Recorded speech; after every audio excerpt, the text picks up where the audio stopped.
Antes de empezar, siento que es necesario hacer una aclaración sobre este sueño, y es que carece de música. Y quizás pueda sonar obvio, porque sin ir más lejos, durante la vida diurna, siempre y cuando no estemos escuchando música, podríamos decir que también carece de ella. Es que la música con la que experimentamos la vida es la percepción que tenemos del entorno según las referencias internas o externas que tengamos de donde estemos. Por referencias externas tenemos la información previa, ya sea haya sido leída, oída o vista, o que haya llegado hasta nosotros por cualquier medio, ya sea un libro, el relato de una persona o una película. Cómo se nos fueron presentadas las cosas o situaciones antes de poder vivirlas. Y, como referencia interna, es esa información procesada por nuestro temperamento, cosa que heredamos, y nuestro carácter, cosa que se forma según los entornos en los que estuvimos. Si es que acaso tuvimos información previa, y de no tenerla, es la que vamos a usar para formar el carácter, lo que sentimos por nuestra propia naturaleza ante las cosas que suceden. Por ejemplo, sería normal estar tenso de visita en un hospital de Pripyat, Chernóbil, ya sea porque se sabe que todo el pueblo tiene radiación, o si uno es supersticioso teme a los posibles fantasmas, o podría vivir ahí gente en condiciones muy adversas que al vernos actuasen de una manera hostil. Así como encontrar animales salvajes, arañas radioactivas o lo que tu creatividad quiera. Otro buen ejemplo sería al adentrarse en un barco abandonado lleno de óxido. Y el aspecto lúgubre del óxido, el ruido de metales doblados, el viento y el oleaje nos provoca una sensación de tensión. Es lo que en una película se musicalizaría con suspenso. Nada de estos elementos por separado implica algo necesariamente negativo, pero al combinarse nos da por resultado ese ambiente de tensión. Es decir, el óxido por sí mismo no genera nada, al igual que el ruido de doblar metal, el del viento o el del oleaje, que incluso pueden ser relajantes si uno está en una colina mirando el mar durante unas vacaciones. Volviendo a la música, repito que este sueño carecía de ella. Y además, no tenía idea de la importancia de esta falencia hasta el momento de escribir este guión y tener que explicarlo. También, gracias a otro sueño que ya subí, ahora capto la importancia de ciertos elementos en la memoria y el formato en el que se guardan y cómo se entrelazan. De nada de esto yo tenía idea mientras viví este sueño que viene a continuación. Pero, antes que nada, gracias, maestro de Ángeles del Ajedrez, el que me hace acordar al señor Silver.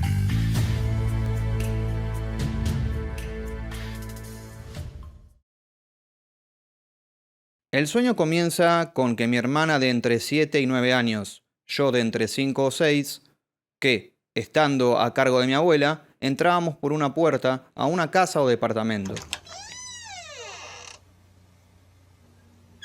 El ambiente en el que entramos, si bien no era grande, se sentía vacío. Todas las paredes estaban revestidas de madera, y como principal elemento en ese ambiente, una mesa redonda. Llegamos. Era la casa de un viejo conocido de mi abuela. Este viejo pasaba la mayoría del tiempo sentado y en silencio. No hablaba casi nada y casi nunca. Había un olor extraño en todo el lugar, desagradable, que me parecía que provenía del viejo. Pero al parecer estaba enfermo, pobre.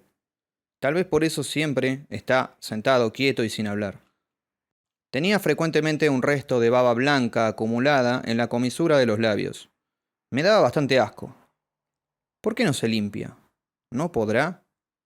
¿No se dará cuenta? ¿No le importará? A veces incluso le caía alguna gota de baba. Su postura era mala, como si le pesara demasiado la cabeza, con el cuello hacia adelante. A veces pensaba si no tendría alguna especie de retraso o enfermedad mental. Me provocaba bastante rechazo. Me daba un poco de asco.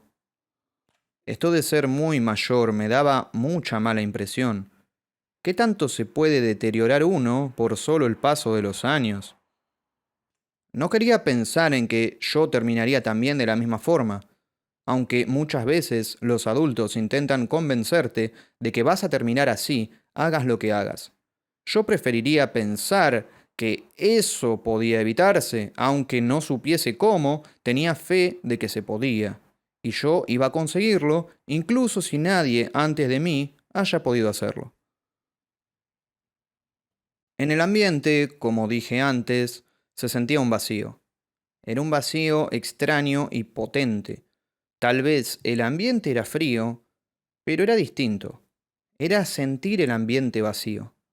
Cuando estamos en una habitación vacía, al uno emitir voz, se produce un eco en particular, que no lo tiene ese mismo sitio con los objetos que tendría alguien que ahí viviese. No es el mismo eco el de un lugar vacío que el de uno lleno. Esto se sentía como el comportamiento de la temperatura en un ambiente vacío. Había algo que delataba un vacío. Y no era la carencia de muebles o objetos. Algo había también con el silencio, como el silencio obligatorio que uno debe tener en una biblioteca o en los hospitales. Silencio, para evitar despertar a cualquiera que esté durmiendo. Un silencio obligatorio. Y así pasábamos el rato. Nadie decía casi nada, o a lo sumo eran charlas con preguntas que se podían contestar con una sola palabra. Las interacciones entre todos ahí eran toscas, y cada palabra intentaba cortar un ambiente muy espeso. Parecía que en realidad nadie se caía bien o nadie estaba cómodo, pero aún así mi abuela había querido ir. Tanto mi hermana como yo estábamos siempre leyendo el ambiente para no modificar lo que sea normal para esa casa y ese viejo. Al fin y al cabo, éramos invitados, y nuestra función primordial es la de no molestar. Si bien dije que el sueño no tenía música, eso no lo hacía ser silencioso. Los sonidos se acentuaban por la carencia de palabras y salían sin ninguna vergüenza de apoyar cosas en la mesa para tomar el té, de mover sillas, de cucharitas golpeando las periferias de las tazas, azucareras abriéndose, puertas usadas al entrar y salir del baño o de una habitación, y sonidos normales de una casa que hay personas adentro. Por lo que entendía, nuestro objetivo en la visita era hacerle compañía a este viejo. Al parecer, le gustaba vernos, aunque apenas si nos hablara. Me daba la sensación de que mi abuela recibía algún tipo de pago de alguna forma, por lo que esta visita no fue la única que tuvimos. Eventualmente, regresamos a visitarlo, donde nos esperaba el mismo escenario. A lo sumo, habría cosas en otro orden, pero la dinámica era la misma.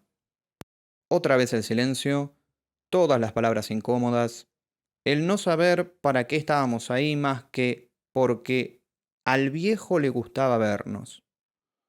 ¿Por qué le gustará vernos? No hacemos prácticamente nada. Esto es aburrido. No le hablamos, no nos habla, no sabemos de qué hablarle, no sabe de qué hablarnos, no jugamos a nada, me da impresión. A veces ni siquiera parecía prestarnos atención, con esa mirada perdida que tenía. ¿En qué estará pensando? ¿Estará pensando? ¿Está pensando en algo que está sucediendo acá? Parecía estar desconectado del momento presente. Aún así, quería que estuviésemos ahí mi hermana y yo. Mi abuela decía que se lo notaba mejor desde que íbamos, que le hacía bien y que teníamos que seguir yendo. Yo sabía que atrás de esto había un tema de dinero de alguna índole, que seguro no me explicaban porque consideraban que era demasiado chico. Es decir, ni siquiera veía a mi abuela pasándola bien. Así se ven las cosas cuando hay dinero atrás, con todo el mundo incómodo diciendo que no lo está. Pero bueno, si somos una especie de servicio de levantarle el ánimo a un viejo, está bien. No tiene por qué gustarnos y no es tan grave. Nos vamos. Una tercera visita es concretada, con la diferencia que esta vez mi abuela y mi hermana se van al poco tiempo que llegamos, quedando yo a solas con el viejo. No sé por qué, pero sentía que mi abuela y mi hermana se habían ido para siempre. Una vez que cruzaron la puerta, como si tuviese una especie de sensor de a qué distancia estaban, sentía que se alejaban y alejaban y alejaban hasta distancias que no son posibles en el planeta Tierra de alejarse. Ya no contaba nunca más con ellas. Sentía que mi abuela me había vendido al viejo, y al parecer el viejo sintió que yo era de su propiedad. Su semblante cambió por completo. De ser una persona con movimientos lentos y de pesadez, se convirtió en alguien con mucha efusividad, agresividad y energía para venir hacia mí. Sus expresiones eran totalmente otras, era otra persona. Era como ver a un cerdo que lo hicieron aguantarse por mucho tiempo el hambre, comer. Ahora estaba sentado en las piernas de este viejo, de frente a él, teniéndolo en extremo cerca, obligado a estar en contacto con todo lo asqueroso que me resultaba. Su baba en la comisura de los labios, que a veces me hacía pensar que tenía un retraso, su olor, su enfermedad y esa sensación de vacío que existía en el aire. En muy breve, estaba haciéndome saltar sobre él. Este tipo me estaba cogiendo y yo estaba viéndolo. Pero más impresión que estar viéndolo era estar escuchando mis propios gritos, los cuales eran intermitentes e interrumpidos por tapadas de boca. Eran gritos que más que hacer resonar el tímpano, resonaban en el corazón. Eran horribles. Toda la escena de la habitación se aleja mientras no dejo de escuchar los sonidos producidos por todo eso. Se sigue alejando y alejando, como cuando un sueño está por terminar. Al alejarse, esa escena se ve visualizada en una televisión. La escena de la televisión, proyectando ese escenario, se aleja. Y ahora se pueden ver un montón de televisores apilados en cubículos, reproduciendo en simultáneo esa misma escena. Y esa escena de televisores se aleja hasta que se ven, de atrás, dos pares de piernas frente a esa pila de televisores, siendo estas personas espectadoras de lo que en esa habitación ocurría. Estas piernas vestían prendas formales, un pantalón de vestir masculino en la izquierda y un pantalón de vestir femenino en la derecha. Una voz femenina dice: ¿esto no es mucho? ¿No se le va a romper el cerebro? Una voz masculina responde: nah, no se va a morir. Además, ya sabes, para él, esto es solo un sueño.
As I raise my fist to the sky, I ask the gods why?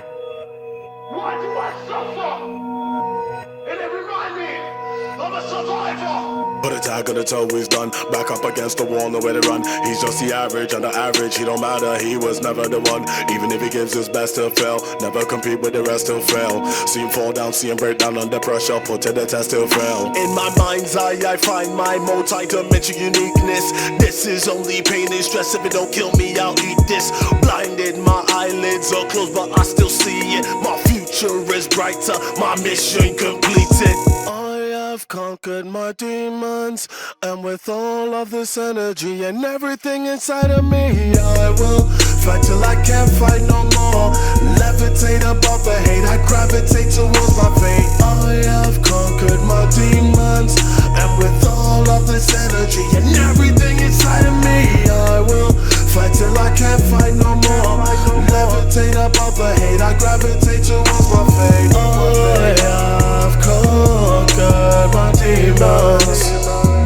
Oh yeah, I have conquered my demons.